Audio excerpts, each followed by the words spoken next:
Você já ouviu falar do arrebatamento da igreja? Você sabia que Deus planejou o fim desde o início? No livro do Apocalipse, a Bíblia descreve uma série de eventos tão destrutivos que esse mundo que a gente conhece hoje será completamente irreconhecível. Esse evento é chamado de a Grande Tribulação e acontece depois do arrebatamento da igreja. Não quero assustar ninguém, mas sim apontar os eventos proféticos, de acordo com a Bíblia, com o objetivo de mostrar como evitar a grande tribulação.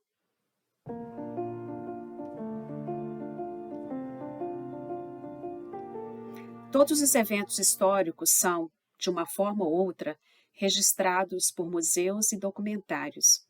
Mas os eventos descritos no livro do Apocalipse da Bíblia não serão registrados quando eles acontecerem, simplesmente porque não haverá nenhum museu ou instituição de pé durante o período da tribulação.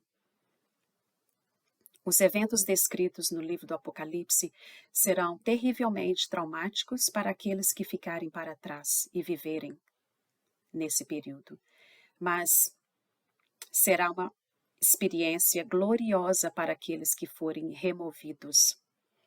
A Bíblia nos diz claramente que virá o dia em que milhões de pessoas vão desaparecer em um único instante. E este será um momento de grande caos no mundo inteiro, como nunca visto antes na história da Terra. Aqueles que leem e estudam a Bíblia sabem que este dia está se aproximando. Este evento que eu me refiro é chamado de arrebatamento da igreja.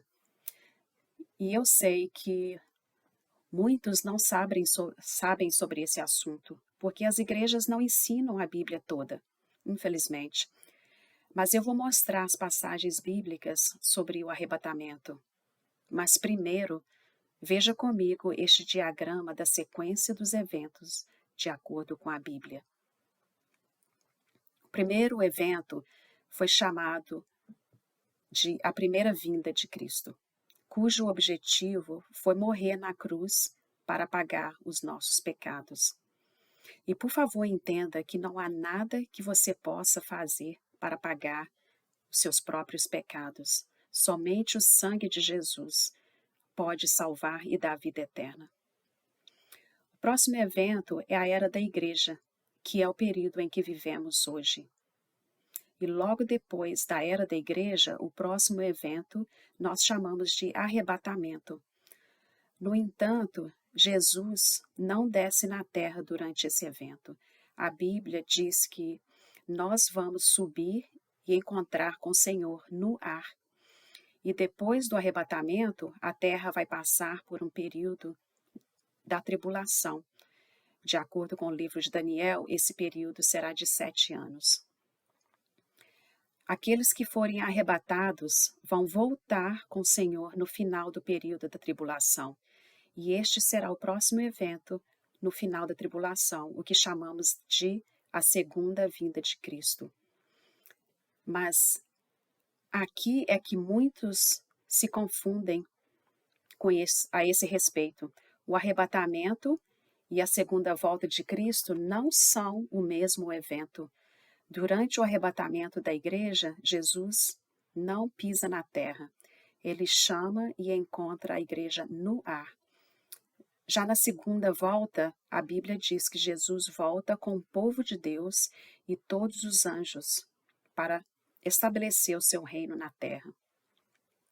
Ok, veja que interessante. E isso é importante. Não há sinais proféticos na Bíblia para sabermos quando que o arrebatamento vai acontecer. Ninguém sabe o dia ou a hora. O arrebatamento pode acontecer a qualquer momento. No entanto, o Novo Testamento está cheio de versos sobre os sinais que apontam para a segunda vinda de Cristo.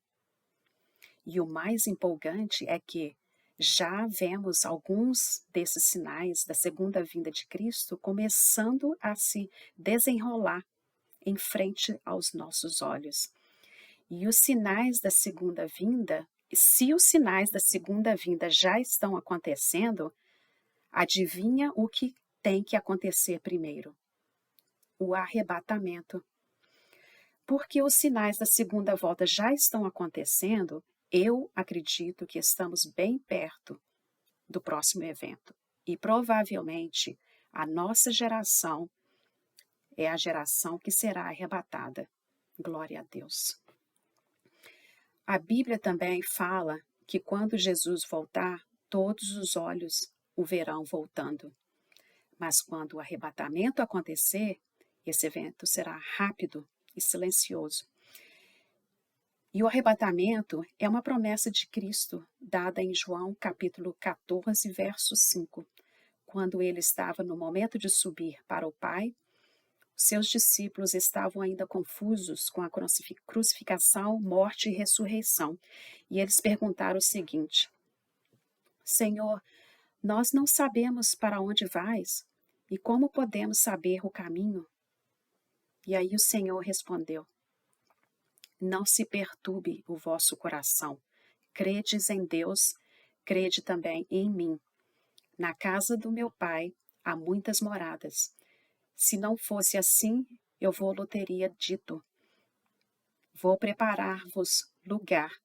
E quando eu for e vos preparar lugar, virei outra vez e vos levarei para mim mesmo, para que onde eu estiver, estejais vós também. Que promessa gloriosa! E saiba que o arrebatamento é o cumprimento dessa promessa. Essa é a esperança dos cristãos, serem arrebatados antes da grande tribulação. Os versos que ensinam isso estão no livro do 1 Tessalonicenses, capítulo 4. O autor dessa passagem começa com uma visualização dos eventos futuros, com o objetivo de dissipar dúvidas dos cristãos, que estavam perturbados com a morte de alguns membros da igreja. O apóstolo começa o verso 13 assim: Não quero, porém, irmãos, que sejais ignorantes acerca dos que dormem, para que não vos entristeçais, como os demais que não têm esperança. Nesse verso, os que dormem são cristãos que morreram em Cristo, e Cristo é o primeiro fruto daqueles que morreram durante a era da igreja. Mas, de fato, Cristo ressuscitou dentre os mortos e foi feito as primícias dos que dormem. Então, morrer em fé é como adormecer. Jesus nos deu garantia que um dia Ele vai levantar do túmulo todos que morreram em fé. Essa grande verdade a gente lê em 1 Tessalonicenses, capítulo 4, verso 14.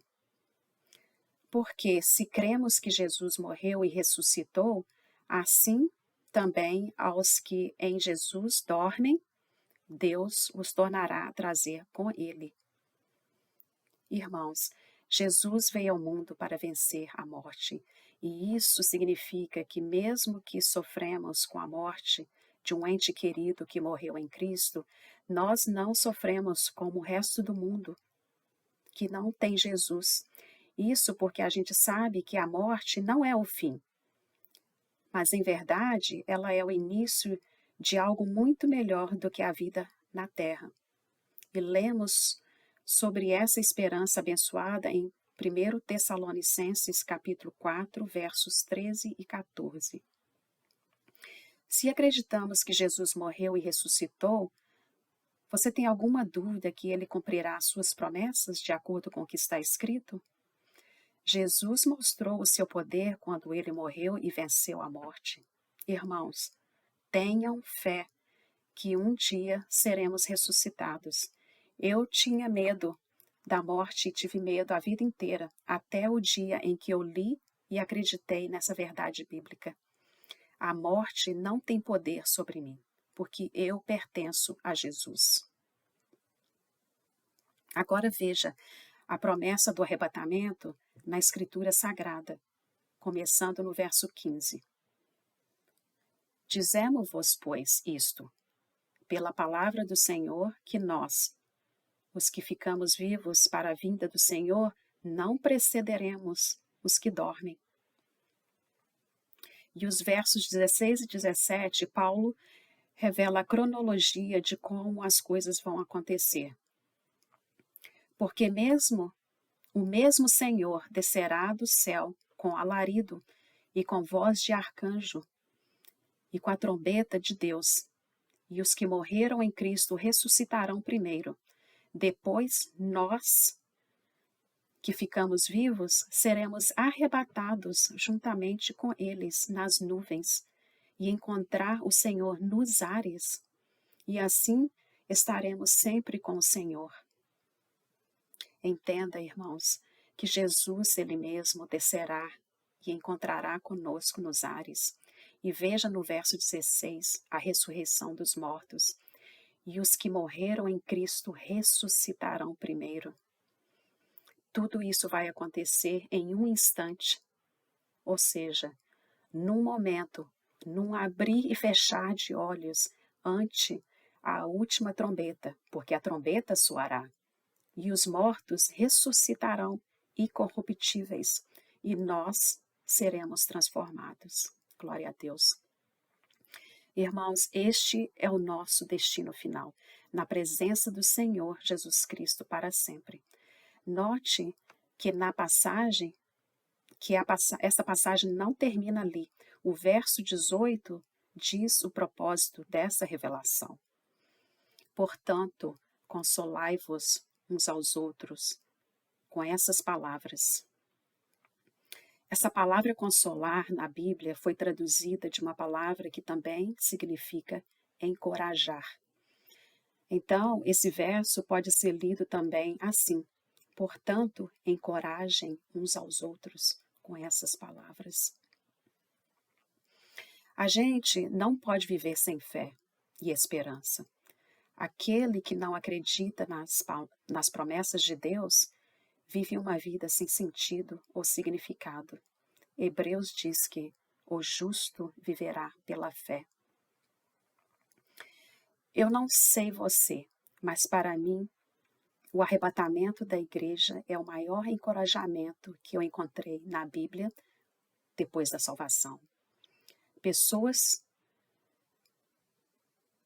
que passam por dificuldades, dores, doenças, tormentos, precisam saber dessa esperança abençoada que nós temos em Cristo.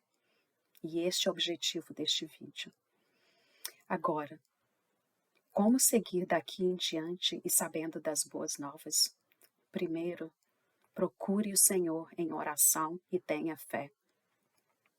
Segundo, a Bíblia diz que devemos estar aguardando a bem-aventurada esperança e o aparecimento da glória do grande Deus e nosso Senhor Jesus Cristo.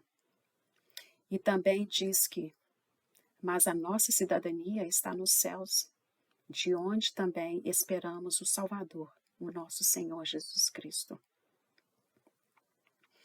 Irmãos, Jesus está voltando para todos aqueles que têm fé e procuram ansiosamente por Ele. Aqueles que não têm fé e não procuram o Senhor, com certeza vão ficar para trás e passar pelo período terrível que é a grande tribulação. Se você não tem Cristo em sua vida, hoje é a sua chance de colocar o seu nome no livro da vida. Basta dizer: Senhor Jesus, eu quero te receber em minha vida como meu Salvador. Eu não quero ficar para trás. Quando o Senhor vier buscar a sua igreja, Senhor Jesus, venha morar no meu coração e transforme a minha vida. Se você se arrepender de seus pecados genuinamente e clamar pelo nome do Senhor, você receberá vida eterna. Tudo isso pode acontecer. Tudo isso pode parecer estranho para muitos, porque infelizmente muitas igrejas não ensinam a Bíblia. E isso é um dos sinais do final dos tempos também. Irmãos, leiam a Bíblia e lembre-se de que Jesus disse: eu sou o caminho, a verdade e a vida. Ninguém chega ao Pai senão por mim. Não há outro caminho, gente. Não há plano B ou plano C, mas somente o plano de Deus. Não deixe isso para depois, porque o amanhã não foi prometido a ninguém.